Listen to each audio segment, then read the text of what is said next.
She used to close million-dollar deals before most people finished their morning coffee. She used to walk into boardrooms and watch grown men straighten their ties when she entered. She used to be the name people whispered with envy and admiration across every major financial firm on Wall Street. But the morning this story begins, she was wearing an orange vest, lifting other people's garbage in the dark. And the billionaire, whose world she was about to change? He had absolutely no idea who she really was. How does a Wall Street investment banker end up collecting refuse on Manhattan's most expensive blocks? And how does one freezing morning, one wallet, one decision, one act of radical honesty set in motion a love story that neither of them ever saw coming? Sit back, because this story is unlike anything you have heard before. In the heart of New York City lived a young woman named Elena. She was 27 years old, but carried herself like someone who had already lived 3 lifetimes inside those years. Every morning, long before sunrise, she was already moving. Orange vest zipped, gloves on, dark hair tied back, not carefully, just out of the way. She stepped into the cold Manhattan dark and walked to where the truck was waiting. Elena was not just any worker. She hauled industrial bins that grown men struggled with. She worked through rain, through sleet, through the kind of bitter New York cold that made your fingers go numb after the first 20 minutes. The city's most expensive streets were her route: gleaming lobbies, luxury storefronts, towers of glass and ambition, and she moved through all of them every single morning, invisible to the world inside them. But Elena had not always been invisible. 3 years ago, she was one of the brightest rising stars in investment banking on Wall Street. Corner office. A reputation built entirely by her own hand. No inherited connections, no family wealth, no one handing her anything. Then the wrong people decided she knew too much. They moved fast, and they moved quietly. False records. Planted evidence. A whisper campaign so precise it spread through every boardroom in the city before she even knew it had started. In a matter of weeks, her name was poison, her accounts frozen, and every door she knocked on was already closed. And she was not alone. Her younger brother Leo, 10, and her younger sister Ivy, just 8, had no one else in the world but her. No relatives. No safety net. Just Elena, and whatever she could do next. After 41 job applications and 41 closed doors, she sat at her kitchen table one night, looked at what was left in the refrigerator, and made a decision. She would do whatever it took. Municipal waste collection. No references required. She applied that night and started the following Monday. Now, every morning she pulled on her orange vest like a woman pulling on armor, not broken, not defeated, just waiting. Sometimes, when the truck stopped at a red light and the Midtown towers rose against a gray dawn, she would look up at the highest floors and whisper to herself, "I am still here, and I am not done yet." What she did not know was that change was not coming slowly. It was already one morning away. 52 floors above the streets Elena worked every dawn lived a man named Julian. He was 32. Tall, composed. The kind of man who walked into rooms and immediately became the point everything else oriented around. Not because he demanded it, but because his presence communicated, without a single word, that he had already thought of everything you were about to say. His name was on buildings. His face appeared in financial publications beside words like visionary and reclusive. He had built his tech and real estate empire from a borrowed storage unit in the Bronx at 23 and had never once looked back. But the headlines never captured what Julian was actually like. He did not enjoy galas. He did not trust people who introduced themselves with their credentials. He had a penthouse overlooking all of Manhattan, and most nights he stood at that window alone, a coffee going cold in his hands, looking at a city that had given him everything and still felt like it was withholding the one thing he truly wanted. His mother Beatrice raised him on one principle, delivered in a soft but unshakable voice. The most dangerous person in the world is someone with nothing to prove, because they will never, ever stop. His father, Dr. Wells, a quiet, principled man who died too young, left him only 2 things: a journal full of notes on integrity and 1 sentence from a hospital bed. Build something worthy of the man you want to be, not the man the world expects. Julian had not forgotten a single word of either. Yet with all of it, the empire, the towers, the name on buildings, something was missing. Women had come and gone. Beautiful, accomplished, well-spoken women. But there was always a moment, usually small, usually early, when Julian would see it, the eyes sliding to his watch, the warmth that was really strategy, the love that smelled like ambition. What he wanted was not complicated. He wanted someone real. Someone who had faced the worst of life and refused, absolutely refused, to become less than who they were. He did not know that woman was already in his city, that she was working his street, that every morning before he was even awake, she was already out there, in her orange vest, in the cold dark, waiting for a moment she did not yet know was coming. Fate was already making its arrangements. All it needed was a wallet to fall. The alarm goes off at 4:15 a.m. Elena is already awake. She lies still for exactly 3 seconds, the only 3 seconds of the day that belong entirely to her. Then she swings her legs off the bed and stands. The apartment is small and cold and quiet. Down the narrow hallway, behind the door with a crayon drawing taped to it, Leo and Ivy are still sleeping. She checks, the way she always checks, then moves to the kitchen without turning on the overhead light.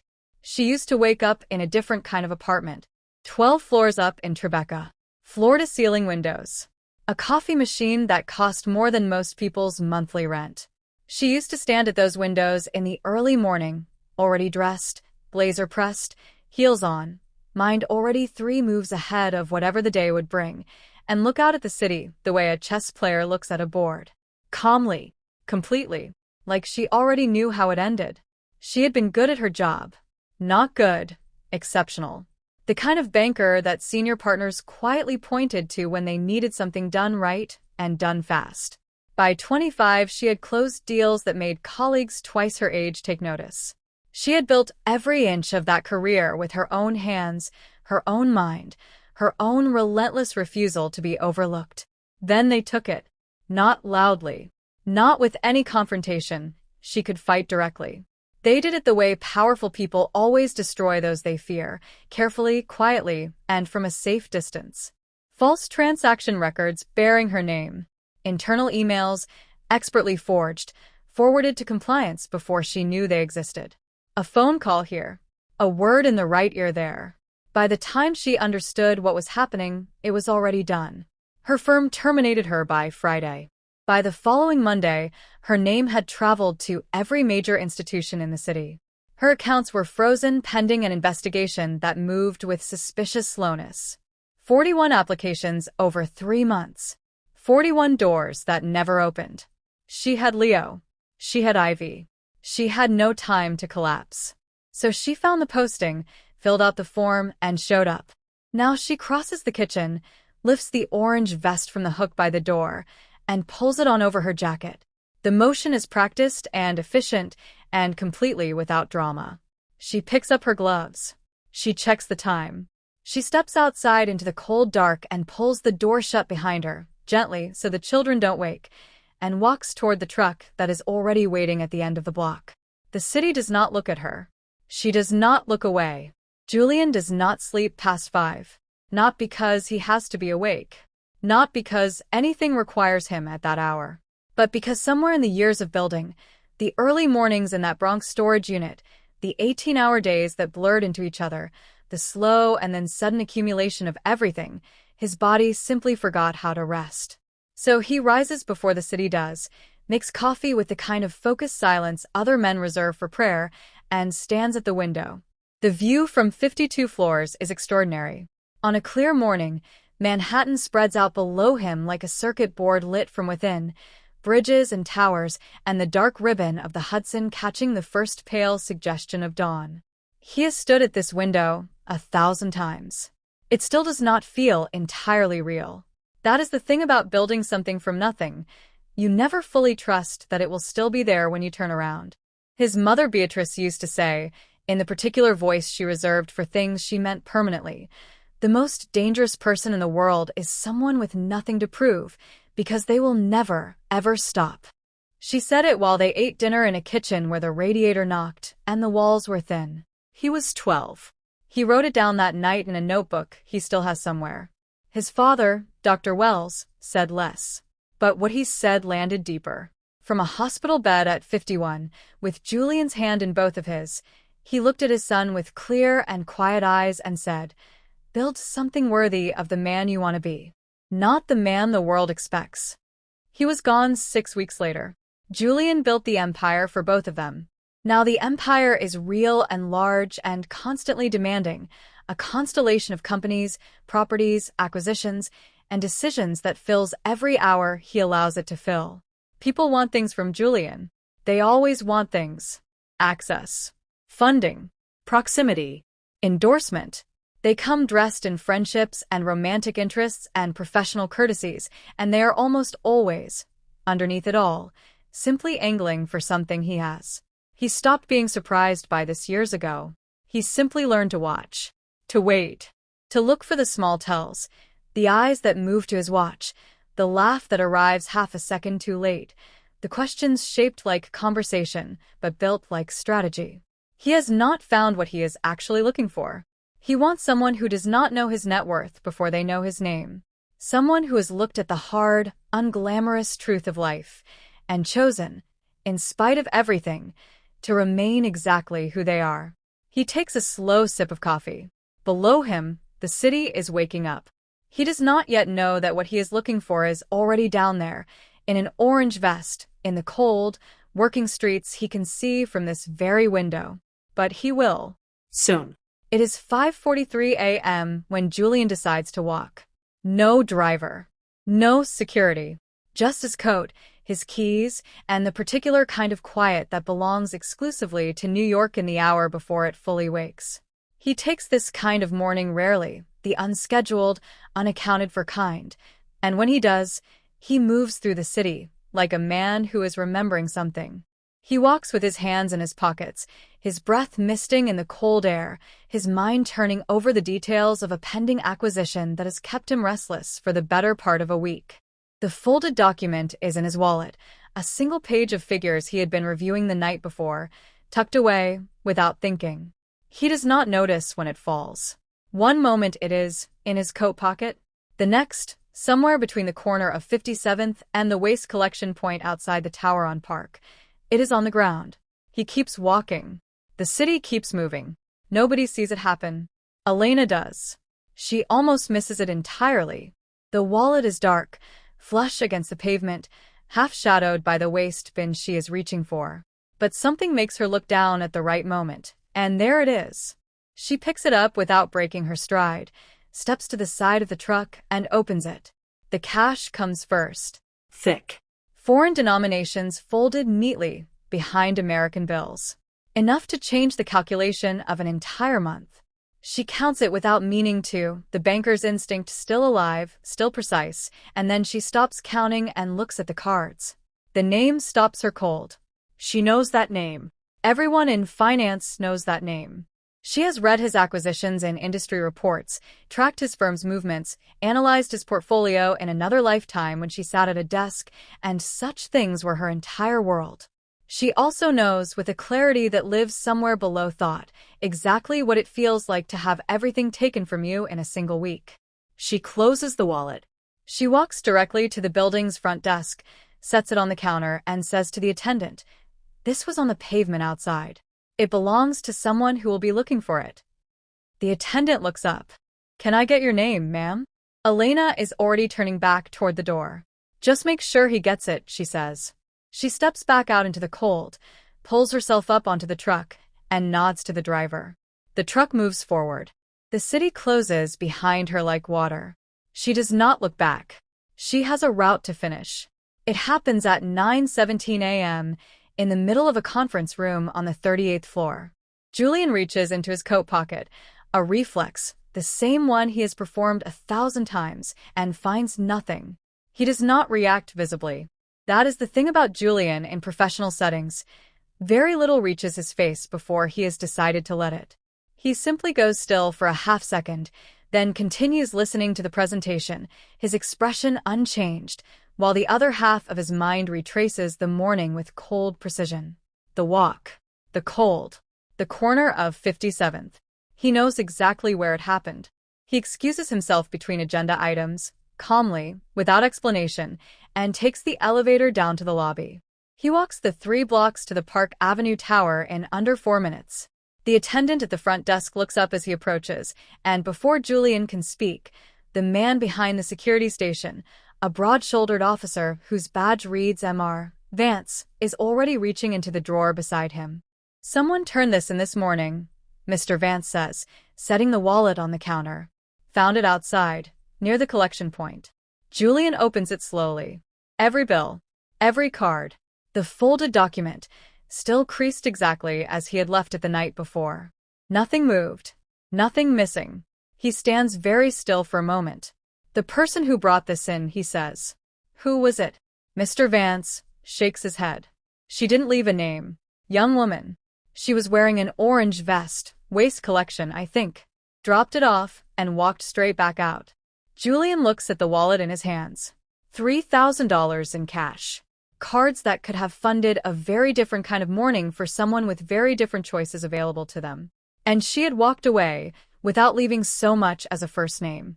He reaches into the wallet, pulls out one of his private cards, the ones without the company logo, just a number, and places it on the counter. "If she comes back," he says quietly, "give her this. Tell her I'd like to thank her personally." Mr. Vance nods. "Of course, sir." Julian buttons his coat and walks back out into the cold. He returns to the building. He takes the elevator back to the 38th floor. He sits back down at the conference table and nods for the presentation to continue. But his mind does not return with him. It stays, stubbornly, on a woman in an orange vest who found a fortune on the pavement and handed it back without waiting to be thanked, as if honesty, for her, required no audience at all. He finds he cannot stop thinking about that. 2 weeks pass the way hard weeks always pass, in early alarms and long routes and evenings spent making dinner stretch further than it reasonably should. Then one morning Elena's truck swings onto Park Avenue, and she recognizes the building before she is fully conscious of recognizing it.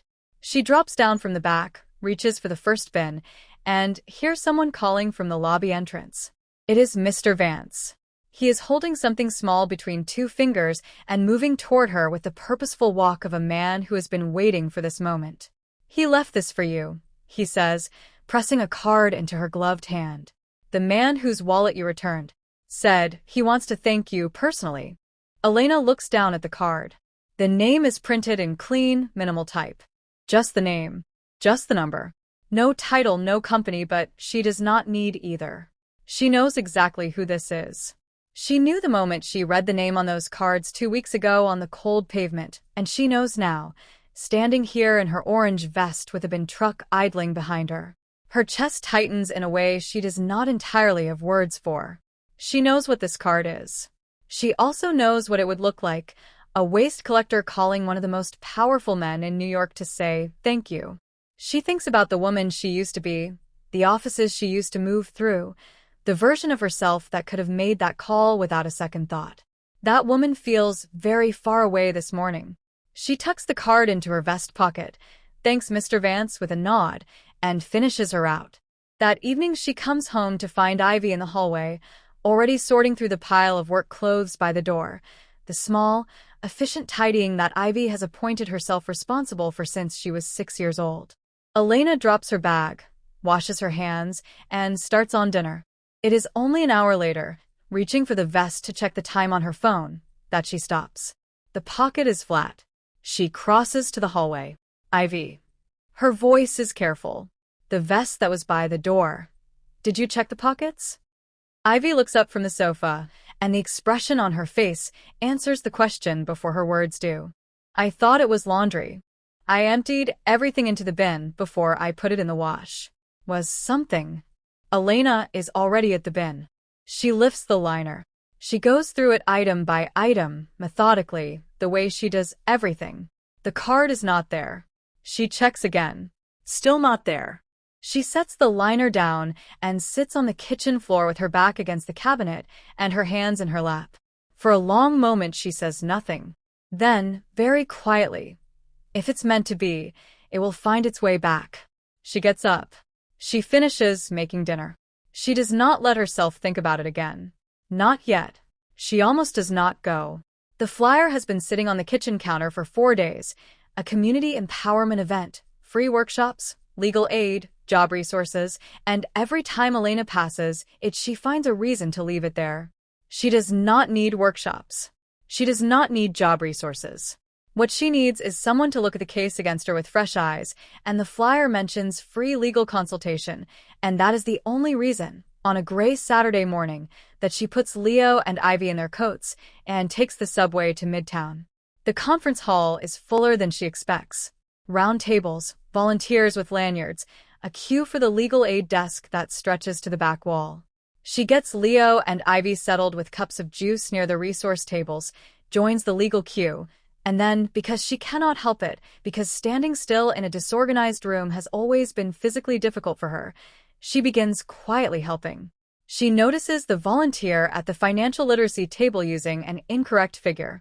She corrects it in a low voice without making a production of it. She helps an elderly man decipher a form that has been designed, seemingly, to discourage completion. She reorganizes the queue at the legal desk so that the people with children move to the front.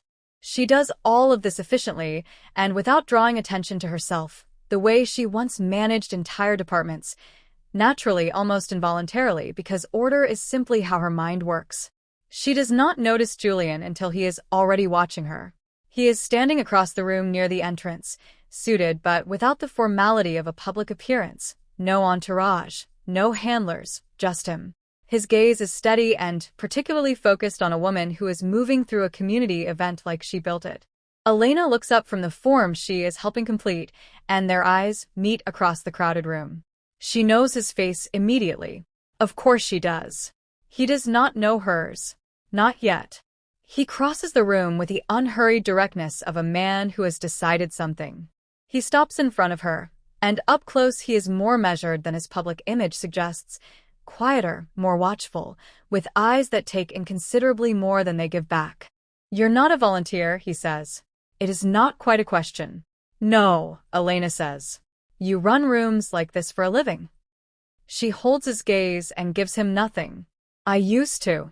Something shifts in his expression, interest sharpening into something more attentive. They talk. Not long, not deeply, but enough. He asks careful questions.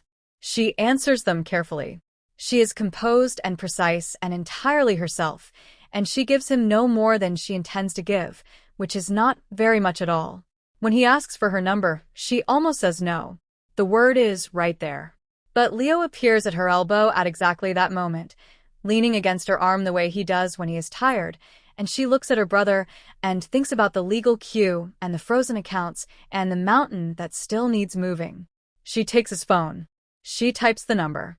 He calls immediately, so she has his, and for one moment, his name lighting up her screen in a warm, crowded room while Leo leans against her and Ivy waves from across the hall. Everything feels, improbably and dangerously, like the beginning of something. The subway ride home is loud and warm and crowded in the particular way of a Saturday evening. Bodies pressed close, Leo half asleep against her shoulder, Ivy holding the rail with both hands and swaying with the motion of the car. Elena finds a seat, settles Leo beside her, and balances her phone on her lap while she digs through her bag for the transit card she will need at the turnstile. She finds it at the bottom, beneath her gloves. The train slows. The doors open. She stands in one motion, scooping her bag onto her shoulder and reaching for Leo with one hand and Ivy with the other, and they move with the crowd toward the doors because this city does not wait, and neither do its trains. She is on the platform when she feels it, the absence, the specific, stomach-dropping weightlessness of a lap that should not be empty. She turns. Through the closing gap of the subway doors, she can see the seat, and on the floor beneath it, having slid from her lap when she stood, her phone lies face down on the grimy floor of a car that is already moving. She takes one step toward the doors. They close. She stands on the platform with Leo's hand in hers and watches the train pull away into the dark of the tunnel, and for a long moment, she does not move at all. Around her the platform empties. The sound of the train fades to nothing. She breathes in. She breathes out. She takes her siblings home. That night, Julian calls at 9. No answer. He sets his phone down, waits 20 minutes, and calls again. Voicemail. Her name. The name he has been quietly turning over since the moment she walked away from him in that conference hall, meets only silence on the other end. He is not a man who chases. He has never needed to be. He sets the phone face down on the table and looks out at the city glittering 52 floors below, and he tells himself what he always tells himself, that if something is meant to materialize, it will materialize. That patience is simply strategy applied to time. But something cold and unfamiliar has settled in the center of his chest, and it does not shift when he reasons with it. He picks the phone back up. Calls, once more. Voicemail. He sits back. The city glitters. The night stretches on. He cannot explain what this is. He only knows, with the same quiet certainty he has learned to trust in boardrooms and negotiations and every moment that has mattered, that it is not nothing. 3 days of silence is enough for Julian to make a decision. He does not frame it to himself as concern. That would be premature, and Julian does not do premature. He frames it as curiosity, a loose thread, the kind of unresolved detail that his mind will continue snagging on until he addresses it directly. So on a Tuesday evening, after the last call of the day, he picks up the phone and dials Marcus, the associate he trusts above everyone else, precisely because Marcus understands the difference between a question and an instruction and never confuses the two. I met someone at the empowerment event Saturday, Julian says. Her name is Elena. I need to know who she is. Marcus calls back in less than 48 hours. The file arrives as a document, clean and organized, the way Marcus does everything. Julian opens it at his desk after midnight when the building is quiet and the city below has dimmed to its nighttime frequency. He reads it once, quickly. Then he goes back to the beginning and reads it again. Slowly. Elena, former senior associate at one of the most competitive investment firms on Wall Street, recruited straight out of graduate school, promoted ahead of schedule twice. A track record that, reading it now, is frankly extraordinary, the kind of career that partners build entire teams around. And then 3 years ago, a coordinated collapse, so precise it reads less like misconduct and more like a surgical strike. False transaction records. Fabricated internal communications. A compliance report filed before she had any opportunity to respond. The whole architecture of her professional life dismantled in under 3 weeks by people whose names Julian now recognizes with a cold and clarifying familiarity. He knows those names. He has sat across from those names at dinners. He has watched those names operate in rooms where the rules belonged to whoever arrived with the most leverage. He has always known, in the way that people who move in those circles always know, that there are men inside them who treat other people's careers the way others treat disposable things. He had simply never had a reason to look directly at what they had done. He closes the file. He sits at his desk for a long time without moving. The city glitters below. His coffee goes cold beside him. He thinks about a woman who found a wallet filled with $3,000 on a cold pavement and handed it back without leaving her name. He thinks about the way she moved through that conference hall, quietly, precisely, like someone running a room she had not been invited to run.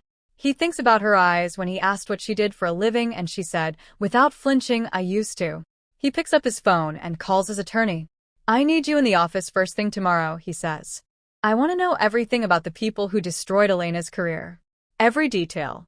Every move they made. He pauses. And I want to know what it would take to undo it.